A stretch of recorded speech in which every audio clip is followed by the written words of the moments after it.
Salut à tous.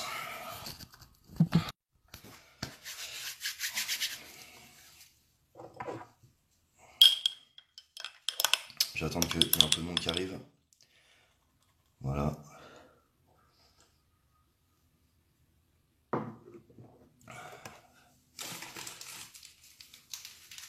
vais vous demander d'essayer de partager le live aujourd'hui. Je vais parler en mon nom et pas au nom de la France en colère, du groupe La France en colère, ou d'autres personnes qui peuvent être affiliées à ce groupe. Aujourd'hui, je vais parler en mon nom tout seul, c'est-à-dire pas au nom des Gilets jaunes, pas au nom du peuple français en colère. Je vais une fois encore prendre, une fois encore, parce que ça m'est déjà arrivé, pas beaucoup, mais je vais prendre la parole en mon nom. J'ai vu des choses ce week-end que je tenais à dire parce qu'il faut le dire. Déjà, je tenais en mon nom propre à remercier toutes les personnes qui se sont mobilisées partout en France. C'était des mobilisations au moins dignes du 17, sinon plus. Je suis fatigué, ouais, mais ça c'est pas grave. Au moins digne du 17, voire plus. Il y a eu des milliers de personnes dans les rues, des fanfares, des gens qui étaient là pour montrer leur mécontentement, des gens de tous horizons, des handicapés, des retraités. J'ai même vu une femme se faire pousser sur son lit d'hôpital, sur un lit d'hôpital. Enfin, une mobilisation de dingue. Franchement, une mobilisation de dingue. Et qu'est-ce qu'on voit? On voit à la télé, comme d'habitude, de la collaboration médiatique d'État pour diffuser des mensonges. Ces mensonges, qu'est-ce que c'est? Puisque on me traite souvent de complotiste, mais je le suis pas, je donne des faits. Qui sont peut-être pour la plupart exacts, peut-être d'autres des fois pas 100% exacts, mais là, il y a des faits qui sont quand même flagrants. Il y avait des milliers de personnes, et on parle de 25, 50 000 suivant les chiffres, ils savent même plus compter, ils savent même plus combien il y a de chiffres. Le syndicat de police dit 300 000, des syndicats de police disent 300 000, les médias parlent de 25 ou 50 000, ils savent même plus en fait. Ensuite, quand on leur parle à la télévision, pas forcément moi, hein, d'autres personnes, et qu'on leur dit pourquoi vous montrez pas les foules immenses dans les rues qui manifestent pacifiquement. Bon, on leur dit mais si, montrez. Alors je vous le redis, BFM TV, non, vous n'êtes pas les bienvenus. Pas parce que je décide que vous n'êtes pas les bienvenus, parce que le peuple ne veut plus de vous dans les rues. Pourquoi ils veulent plus de vous dans les rues? Parce que vous diffusez des informations mensongères, et ce depuis 8 semaines. D'accord? Alors, vous avez essayé d'enlever vos logos BFM TV sur les caméras, vous avez essayé d'enlever vos logos BFM TV sur les micros, vous avez même essayé de faire venir des médias indépendants qui travaillent à faire de l'image pour le vendre après aux chaînes de télé. Mais vous n'êtes plus les bienvenus. Vous n'êtes plus les bienvenus parce que le peuple en colère, qui n'est pas tout le peuple, hein, parce que y a des gens qui sont pas en colère et qui sont tout à fait d'accord avec la politique qui est mise en place aujourd'hui, qui se sont bien fait endormir, et qui sont d'ailleurs très fiers d'être bien endormis, mais ça c'est pas le sujet. Le peuple qui est dans les rues aujourd'hui, ou chez lui, ou à boycotter, ou à ne plus acheter dans les supermarchés, ou à traiter de l'information, ce peuple-là, monsieur le président, monsieur Griveaux, qui m'attaquait personnellement sur France Inter, ce peuple-là veut de l'information, de la vraie information. Il veut pas de la désinformation. Donc c'est pour ça que le BFM TV, vous n'êtes pas les bienvenus, parce que vous faites de la désinformation. Au même titre que certains éditorialistes de CNews, LCI, certains papiers qui donnent envie de vomir quand on les lit, tellement c'est de la désinformation pure et dure. Voilà, les médias, il y en a qui font du bon boulot. Il y en a qui font du bon boulot, et ces médias-là, je les encourage à continuer à se battre contre leur hiérarchie et sortir tout ce qu'ils peuvent comme image qui montre ce que c'est 99% du mouvement. Ensuite, je voudrais m'adresser à toi, cher ami boxeur. Je te dis ami parce que franchement, j'étais pas loin de toi quand ça s'est passé. Pour l'information, on est passé sous le pont. Il y a une passerelle sous le pont. Et lui, quand je suis passé sous le pont, était au-dessus. Donc l'image que vous avez vue où il s'en prend un CRS qui tombe au sol, moi j'étais en dessous du pont à ce moment-là. Donc j'ai pas vu cette scène. Par contre, j'ai vu la scène quand je suis passé au-dessus du pont, parce qu'on a escaladé une partie du pont pour se retrouver au-dessus. Et j'ai vu la deuxième scène où il fait reculer les CRS. T'as défendu des gens, mec. T'as défendu des gens, dont une femme qui était au sol et qui se faisait matraquer, dont ta femme sûrement qui était pas loin, parce que je l'ai pas vue, je la connais pas, mais t'as défendu des gens. Alors, comme tu le dis si bien sur ta vidéo, t'es pour le pacifisme. J'y suis aussi. Et t'as craqué. Moi, je te le dis, franchement, pas craquer, c'est difficile. Quand on voit la répression policière, c'est très difficile de rester de marbre et c'est très difficile de se dire qu'on doit laisser faire. Donc, je suis comme toi. Je cautionne pas la violence, mais franchement, t'as eu plus de couilles que la plupart des gens qui étaient sur place et qui ont regardé faire. Toi, t'as pas laissé faire. Tu prendras cher, sûrement. Et j'espère que des avocats, dont ceux qui me représentent par exemple, verront ça et prendront ta défense. J'invite le cabinet de William Bourdon à prendre contact avec toi si t'as pas déjà un avocat. Parce que ce que t'as fait, c'est de la légitime défense. C'est de la légitime défense, pourquoi? Parce que t'étais à main nue contre des gens armés, en bouclier, en armes, avec des casques de protection. Et quand on essaye de me faire croire à la télé que ce pauvre gendarme a eu du mal à se protéger, ils étaient 5, il était tout seul. Ils étaient 5, il était tout seul. Et je rebondirai sur une chose. Quand on voit des photos de casques de roller explosés à coups de matraque, parce que les gens étaient déjà au sol, mais on leur tape à la tête à coups de matraque. Et ça, je l'ai vu, je le vois. Plein de gens le voient. Toute cette répression policière, c'est plus des forces de l'ordre que vous mettez dans les rues, monsieur Castaner, c'est des forces de répression. C'est des milices armées que vous mettez dans les rues. C'est même plus des policiers. C'est même plus des policiers. On a discuté avec des policiers encore une fois. Oui, je sais qu'il s'est rendu, il a encore une fois porté ses couilles. Il a porté ses couilles jusqu'au bout, il s'est rendu. Vous vous rendez compte? Ce gars-là, il a craqué, il a assumé avoir craqué, il a défendu des êtres humains et il s'est rendu. Parce qu'il assume. C'est quand même fort. C'est-à-dire qu'il se cache pas. Il se cache pas. Donc aujourd'hui, eh ben, qu'est-ce qu'on voit? On voit un commandant de police décoré de la Légion d'honneur, frapper au visage quelqu'un qui est déjà interpellé, qui est déjà maîtrisé et qui est entouré déjà de plusieurs de vos collègues. On vous voit tabasser quelqu'un aussi sur un capot de voiture. On vous voit répondre « Je suis commandant, porter plainte ». Ça veut dire quoi? Monsieur Castaner et Monsieur Griveaux et Monsieur Macron, vous dites la loi, toute la loi, rien que la loi et la loi pour tout le monde. Ben, ce commandant de police a usé de ses positions, de son grade et de sa fonction pour tabasser des gens. Monsieur le procureur qui refusait de lancer une enquête sur ce commandant, je vous dis, la loi, elle est aussi pour vous. Elle est aussi pour vous. Et j'espère que tous les avocats possibles, tous les juristes vont faire en sorte que ce commandant soit rétrogradé, voire viré et démis de ses fonctions, et qu'il ne puisse plus jamais porter une arme sur lui. Plus jamais.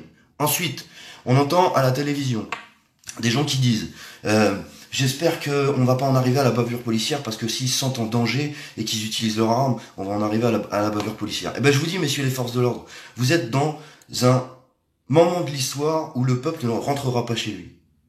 Le peuple ne rentrera pas chez lui. Et plus vous taperez pour réprimer, plus vous prenez le risque qu'il y ait de la réponse derrière.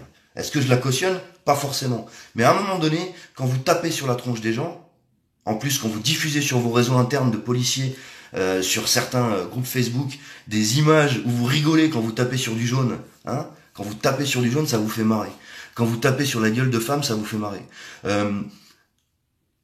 J'aimerais bien d'ailleurs que les féministes du gouvernement donnent un peu leur avis sur la violence faite aux femmes, les femmes traînées par les cheveux, les femmes tabassées par les CRS, gazées, etc.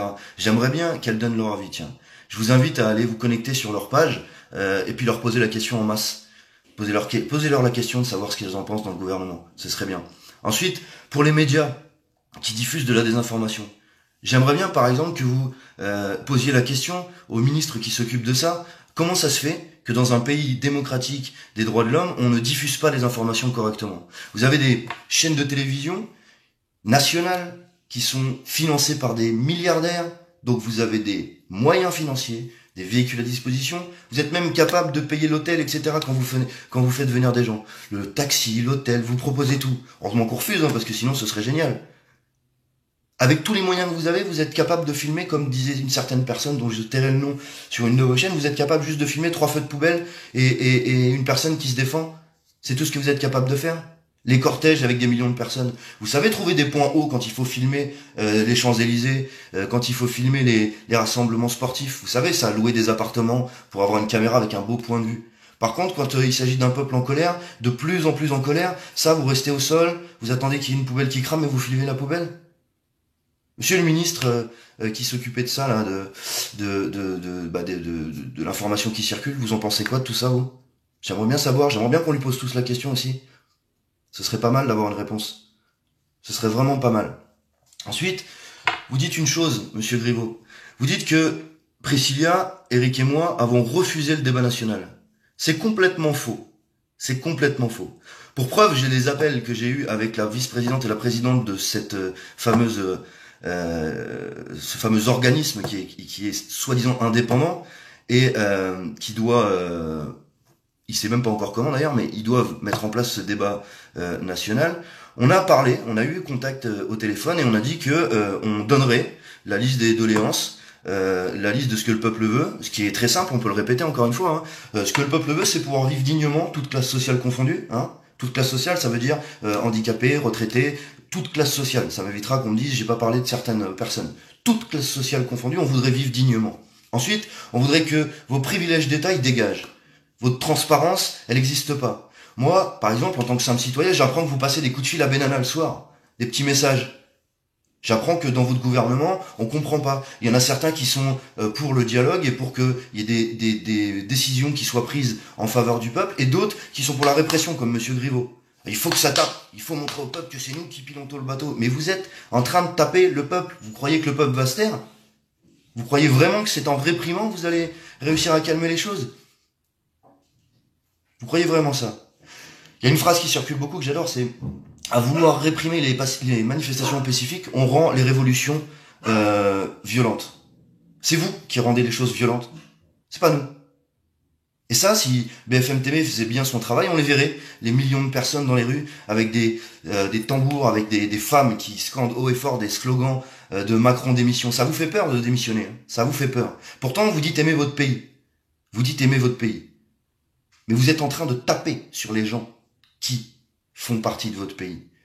Vous dites le peuple d'où? Le peuple de votre pays, le peuple français, une partie du peuple français. Peut-être pas tous, tous ne portent peut-être pas le gilet jaune, mais ruminent à l'intérieur d'eux, chez eux, en ne comprenant pas forcément pourquoi il se passe ce qui se passe, puisque vous montrez que de la merde à la télévision.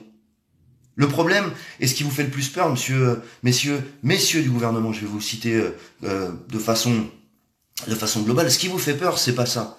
Ce qui vous fait peur, c'est que les gens prennent conscience. Sauf que vous ne cacherez pas les millions de personnes dans les rues. Quand on voit, et j'ai filmé ça en direct, des bateaux-mouches qui passent sur la Seine, qui applaudissent les gilets jaunes et qui huent les forces de l'ordre. Ça, c'est des images qui font le tour du monde, ça, messieurs du gouvernement. Comment vous allez faire pour vous tirer de là? Vous allez faire comme cette petite grand-mère qui s'est fait tuer avec une grenade lacrymogène dont on ne parle plus, pour étouffer l'affaire. Vous allez étouffer aussi cette fameuse policière de Nice qui disait qu'on lui avait demandé de supprimer des vidéos dont on ne parle plus aujourd'hui. Qu'est-ce que vous allez faire? Essayer de nous endormir avec du foot? Avec l'Eurovision? Avec un concert? C'est terminé ça. C'est terminé, c'est fini. Vous ne pourrez plus nous endormir. La masse qui grandit de gens mécontents, qui sont dans les rues tous les jours et de plus en plus nombreuses le samedi, ne rentrera pas chez eux. Alors, si vous êtes comme moi à vouloir que ça se passe dans la bonne entente et dans le pacifisme et que le peuple récupère enfin la gestion de son pays, vive dignement et que vous montriez l'exemple en descendant tous vos salaires, en arrêtant de payer des retraites d'anciens présidents avec leurs services de sécurité, etc. Parce que là, je donne des informations, mais on n'a aucune information. Qui paye? Qui paye ça? Quel argent est utilisé pour payer tout ça? J'aimerais le savoir aussi ça. On aimerait tous le savoir, je pense. Comment vous payez ça? Donc, vous mentez sur les radios, monsieur Griveaux. Vous mentez à la télévision, monsieur Griveaux. Vous empêchez les gens de manifester pacifiquement en les réprimant avec force et violence, monsieur Griveaux. Monsieur Castaner, vous faites la même chose d'ailleurs. Et monsieur Édouard Philippe, c'est bizarre parce qu'on vous voit plus trop. Je sais pas ce que vous faites. Peut-être que vous n'êtes pas d'accord avec tout ça, ce serait bien de le dire. En tout cas, aujourd'hui, on est face à quelque chose, et cette chose, elle est simple. On ne retournera pas en arrière. C'est terminé. On ne retournera jamais en arrière. Vous pouvez me faire passer pour un violent que je ne suis pas. Vous pouvez me faire passer pour un complotiste que je ne suis pas. Montrer les défauts de l'État et pointer du doigt des erreurs. Ça, c'est pas du complotisme. Et si vous étiez vraiment franc et que vous portiez un peu vos attributs masculins, eh ben, vous répondriez en expliquant les choses. Pourquoi on ne sait pas comment l'argent est dépensé? C'est peut-être parce qu'on n'a pas besoin de le savoir au final. Peut-être que c'est parce que dans vos dîners, avec les grands riches qui dirigent un peu tout, ben il y a des choses à pas savoir, des choses qui pourraient fâcher le peuple encore plus peut-être. C'est ça dont vous avez peur? Mais dites-vous que on sait beaucoup de choses, du moins, même si on n'a pas les preuves, on est quand même assez intelligent pour se poser des bonnes questions. D'accord? Ensuite, qu'est-ce qui va se passer par la suite? Je vous le demande. Vous me le demandez, on se le demande tous. Ah bah c'est hyper simple. Nous serons là tous les samedis. D'ailleurs, messieurs les forces de l'ordre, ceux qui ne sont pas d'accord avec ce qui se passe, je vous invite à arrêter de travailler. Et ceux qui sont d'accord avec ce qui se passe, vous n'aurez pas beaucoup de week-ends en 2019. Parce que nous, on a prévu d'être là tous les week-ends, en fait, tous les jours, chaque heure de la journée. On diffusera les vraies infos. On essaiera de faire en sorte que les médias libres, des médias de gens gilets jaunes, diffusent les vraies informations. Et en plus de ça, comme Mediapart l'a bien dit, ça a dépassé les frontières. Ça se diffuse partout. Pourquoi ça se diffuse partout? Parce que le peuple mondial, pas que France, hein, le peuple du monde en a plein le cul de se faire assouvir et être mis en esclavage par la finance. Et rappelez-vous, vous n'avez comme importance que celle qu'on veut bien vous donner. Et aujourd'hui, vous n'avez plus aucune importance à nos yeux. Vous n'êtes plus crédible. Alors vous pouvez jouer sur ma crédibilité à moi. Oui, je m'appelle Maxime, j'ai 31 ans, je suis pas la personne la plus cultivée de la planète, je ne sais pas écrire sans faire 2 fautes dans une phrase, j'essaye de m'exprimer correctement, mais moi je suis pas payé pour ça. Moi je suis pas payé pour diriger un peuple. Moi je suis pas payé pour faire en sorte que les gens vivent correctement dans mon pays. Moi je suis pas payé pour essayer de comprendre la souffrance des gens. Moi je le fais avec le cœur, avec détermination. Et comme j'ai dit, et ça je l'ai bien dit, de toute façon, si je dois en mourir, j'en mourrai. Parce que je préfère mourir debout que vivre à genoux. Ce n'est pas un appel à la haine, ça, monsieur Griveaux. C'est une détermination. À vous de voir si vous avez envie de me tuer ou pas, avec vos forces de répression. C'est vous qui décidez. Mais moi, je lâcherai pas l'affaire. Et malheureusement pour vous, heureusement pour moi, il y a des milliers de personnes qui partagent cet avis. Des milliers de personnes qui partagent cet avis. Vous pouvez voir sur Twitter toutes les personnes qui mettent des choses. D'ailleurs, j'adore quand je vois des groupes contre les gilets jaunes et que je vois 36 membres. Quand je vois des tweets de gens qui essayent de démonter son hallucinante connerie en insultant les personnes qui se battent pour leur liberté, où il y a 2 tweets, 3 likes. Et quand je vois que, en faisant une vidéo où on montre la répression policière et on montre que les gens veulent s'en sortir, c'est des vidéos qui sont partagées des dizaines de milliers de fois sur tout le territoire et en dehors des frontières. Posez-vous la bonne question. Aurez-vous le courage d'aller jusqu'au bout dans votre connerie? Aurez-vous le courage de répondre de vos actes devant la justice dans les années qui viennent quand nous aurons gagné? Parce que croyez-moi, vous avez beau avoir l'argent et les moyens, on est le peuple, une bonne partie du peuple en tout cas, on est des milliers et on lâchera jamais. Si vous voulez que ça s'arrête, il va falloir mettre un état d'urgence, mettre des barrières partout, des prisons dans les rues et avoir un couvre-feu. C'est chose impossible, vous n'aurez jamais assez de force de l'ordre pour mettre derrière chaque citoyen.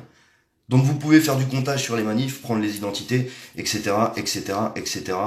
Ça ne fonctionnera pas. 2,8 millions de gilets jaunes sur le compteur officiel. 2,8 millions. C'est sans compter les gens qui, parce qu'ils regardent la télé, n'acceptent pas la forme que ça prend, parce que c'est ce que vous montrez, mais qui adhèrent dans le fond. Et croyez-moi, on a encore plein de bonnes surprises pour vous. Pas forcément moi, parce que je décide de rien. Mais le peuple est tellement plein de bonnes idées que vous n'êtes pas prêt d'arrêter. Vous n'êtes pas prêt de nous voir arrêter. Ça, je vous le dis, je vous le confirme. Je vous le confirme. Donc c'est pas une fausse information, ça. Vous voyez, c'est pas du BFM TV ou du LCI. C'est pas je prends les informations des sources policières anonymes, alors que dans le même temps, le syndicat de police annonce un chiffre qui est le triple voire le quadruple de ce que vous annoncez sur les chaînes de télé. D'accord? Donc non, non. On n'ira pas vous chercher chez vous, parce qu'on ne pourra pas le faire, et parce que j'en vois pas l'utilité. C'est vous qui quitterez vos fonctions et qui serez mis devant la justice par la suite.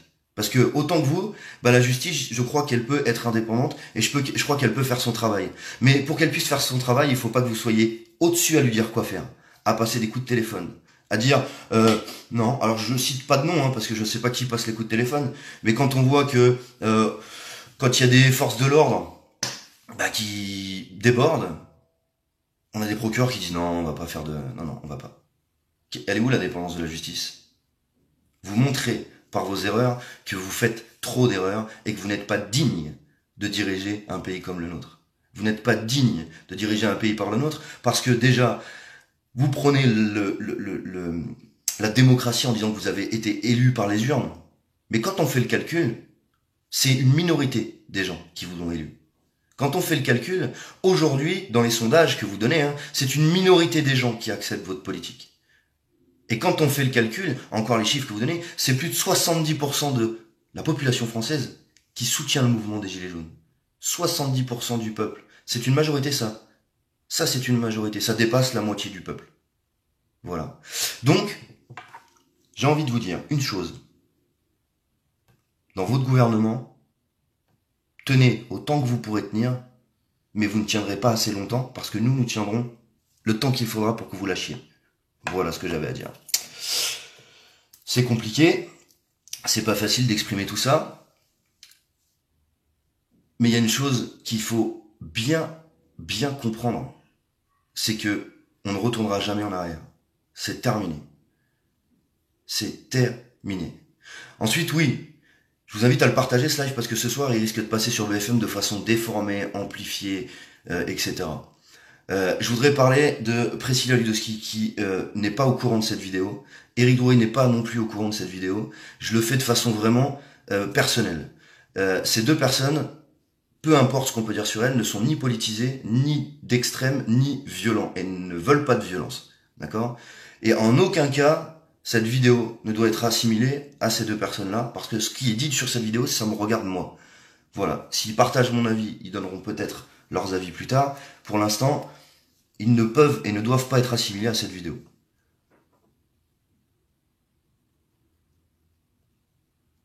Il y a tellement de trucs qui défilent, c'est compliqué, mais bon. Voilà. Je vous remercie vraiment de votre mobilisation parce que c'est difficile de parler avec tout le monde. Je sais qu'il y a des gens qui pensent que on décide des choses, mais en fait non, on décide pas. On essaye de discuter avec des gens, faire des assemblées générales. Encore hier, j'étais sur une AG à Paris où on essayait de discuter, etc. Donc on essaye de parler avec tout le monde. Pour ceux qui m'ont vu sur les lieux de manifestation, que j'appellerais même plus en fait des lieux de manifestation parce que c'est des lieux de révolte populaire en fait. C'est de la révolte humaine parce que on en a plein le cul et des gens font des centaines de kilomètres pour aller sur des points de rassemblement pour montrer qu'ils en ont plein le cul. Donc c'est pour moi c'est même plus des manifestations, c'est de la révolte populaire. Voilà. Donc l'acte qui se tiendra à Bourges pour Priscilla et moi, on sera sur Bourges le week-end prochain. On invite tous ceux qui veulent venir à venir montrer leur mécontentement sur place par leur présence. J'aimerais bien sur place, si possible, qu'il y ait des artistes qui fassent des graphes, des dessins sur des pancartes, des trucs assez percutants qui montrent un peu la colère que les gens ont dans le beat. J'aimerais bien qu'il y ait des gens qui arrivent avec des instruments de musique. J'aimerais bien qu'il y ait voilà des gens qui motivent un peu les gens, que ce soit festif, etc.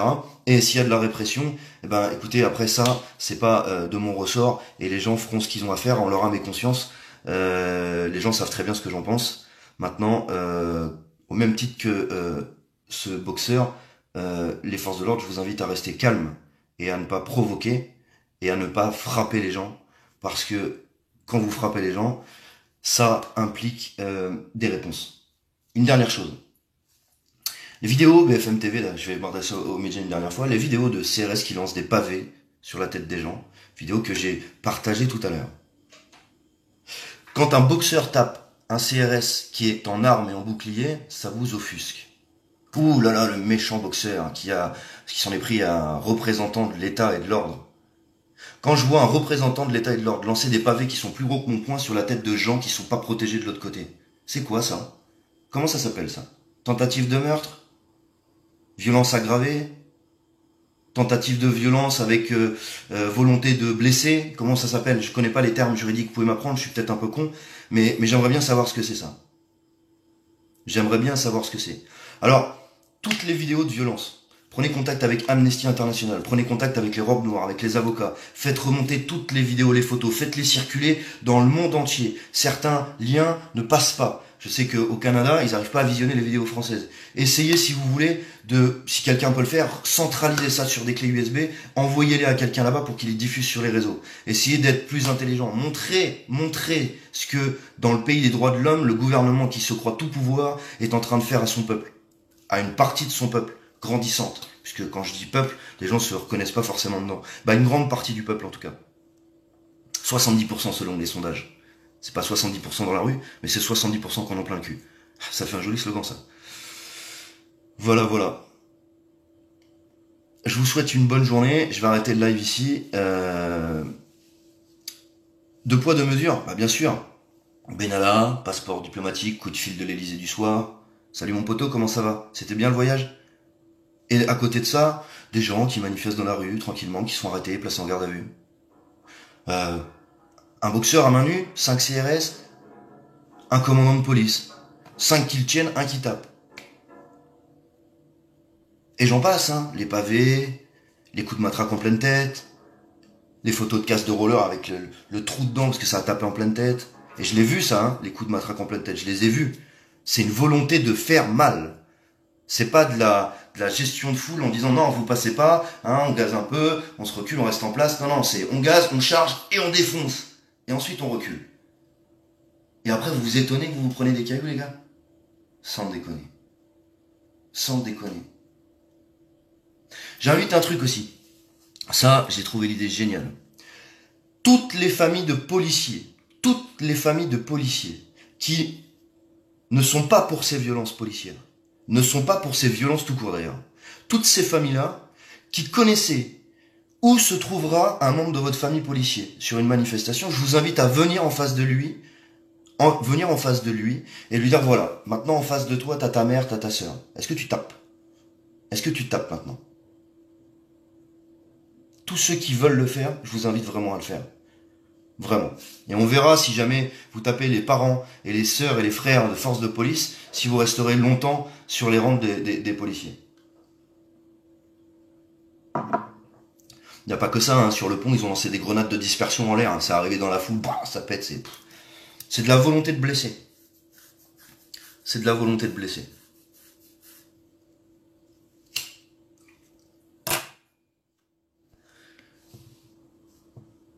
Donc voilà, je vous remercie en tout cas d'avoir regardé le live, je vais pas rester très très longtemps. Je vous souhaite une bonne après-midi. Je vous dis à Bourges pour ceux qui voudront être à Bourges le week-end prochain.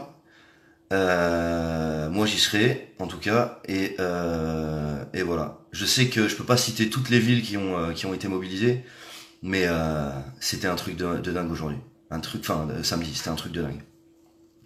Donc voilà, et je sais que le week-end prochain on sera encore plus. Et le week-end d'après aussi, et il y aura d'autres actions de fête différentes. On est en train de réfléchir à quelque chose. Le référendum du percepteur, j'en parle. C'est pas moi qui ai eu l'idée non plus. J'invite les personnes qui ont eu l'idée à venir sur ce live ou sur le groupe déposer l'idée. Référendum du percepteur, c'est simple. Vous n'êtes pas d'accord, mais vous n'avez pas envie de manifester. Vous n'êtes pas d'accord avec le gouvernement, mais vous n'êtes pas à gilet jaune parce que ce qui vous passe à la télé, ça vous donne pas envie de venir. Et ben très bien. Par contre, vous avez un pouvoir. Votre pouvoir, c'est l'argent qu'il y a sur vos comptes. Et là, c'est en train de passer de plus en plus, mais on va retourner aux urnes, mais aux distributeurs. Voilà. C'est-à-dire que maintenant, si vous n'êtes pas d'accord, on va essayer de fixer un jour précis où tout le monde ira retirer une somme d'argent. Le maximum qu'il peut retirer, sans réutiliser l'argent pour des gros groupes, etc., mais en allant payer en liquide les petits commerçants. Voilà, en faisant vivre le petit commerce, en faisant vivre ce qui fait pas gagner de l'argent à l'État au final, mais aux gens, à l'humain. Et voilà, on va retirer notre argent des banques. Je vous le dis, parce que l'idée vient pas de moi, L'idée commence à tourner depuis un moment. J'invite d'ailleurs les personnes, je sais qu'il y en a qui ont contact avec la Banque de France, qui ont réussi à avoir des chiffres de combien il faudrait retirer pour que ça ait un impact suffisant pour que le gouvernement s'en inquiète et que les banques crient au secours, et que ça fasse changer les lignes de décision de là-haut. Donc voilà, ces personnes-là, je les invite donc il y a une personne qui est modérateur sur mon groupe qui va créer on va créer un truc exprès pour ça, et toutes les personnes qui ont des informations là-dessus, ça circule déjà depuis une semaine, ça circule, il y a énormément de gens qui sont prêts à le faire, donc c'est pareil ça, messieurs les gouvernements, je vous l'annonce, beaucoup de gens vont retirer leur argent des banques, beaucoup, beaucoup, beaucoup, beaucoup. Hmm. Parce que c'est avec notre fric que vous faites du pognon. Et ça, on en a marre aussi. C'est avec notre fric que vous allez vous balader, que vous prenez des avions affrétés en urgence à je ne sais pas combien de milliers d'euros pour se balader le cul alors qu'on est à l'heure de l'internet et on peut faire des Skype, on peut faire plein de choses. On n'est pas obligé d'aller à l'autre bout du monde dans un avion qui consomme à mort, qui n'est pas taxé en kérosène et qui pollue beaucoup plus que nos voitures diesel qui nous servent à aller travailler. Et ben le pognon, on va le récupérer. C'est le nôtre, c'est légal, c'est pas violent, et c'est notre argent. Et tous ceux qui en ont marre peuvent le faire. Gilets jaunes ou pas d'ailleurs. Voilà. Faites gaffe parce qu'il y a quand même 70% de population qui est pour ce mouvement. 70% de la population qui retire le maximum de ce qu'ils peuvent sur leur compte bancaire, ça va vous poser un problème, je pense. Voilà. Je vous remercie en tout cas pour ce live. Je ferai le post tout à l'heure. Les personnes qui sont à l'initiative, pas à l'initiative, mais du moins qui ont réfléchi sur ce projet, qui ont des chiffres, je vous invite à, sur le post que je ferai tout à l'heure, mettre ce qu'il y a. L'État sans peuple n'est rien. Mais oui, c'est exactement ça. C'est exactement ça. Je sais qu'il y a des gens qui peuvent pas retirer. C'est pour ça que ceux qui peuvent le faire, faites-le. Ceux qui peuvent pas le faire, bien entendu, c'est pas possible. Donc on va pas faire un crédit. J'ai bien compris, t'inquiète pas. C'est ceux qui peuvent le faire. Moi, par exemple, je peux pas retirer énorme, mais j'essaierai de retirer ce que je peux. Voilà. Retirer l'argent des banques n'est pas possible sans le commander auparavant. Ça dépend le montant. Tu peux très bien dire, bah tiens, je retire... moi, si je peux retirer 30 balles, je retire 30 balles, 50 balles, tu peux retirer ça. Il y a des gens qui pourront retirer plus. Ils peuvent retirer le maximum sans qu'il y ait de commande. Par exemple, je sais pas, maximum c'est combien. Ça dépend des banques peut-être. Mais voilà. Du coup, le référendum du percepteur. C'est un référendum d'initiative citoyenne, monsieur le président, messieurs du gouvernement, d'initiative citoyenne, puisque vous ne voulez pas nous mettre en place ce fameux RIC toute matière, on vous a laissé une chance de le faire, et ben maintenant on va faire un référendum d'initiative citoyenne, et ce référendum, eh ben, il aura un impact. Voilà. Je vous remercie en tout cas. Je vous souhaite une bonne journée et je vous dis bon courage. Allez, au week-end prochain. Moi j'y serai. Ciao ciao.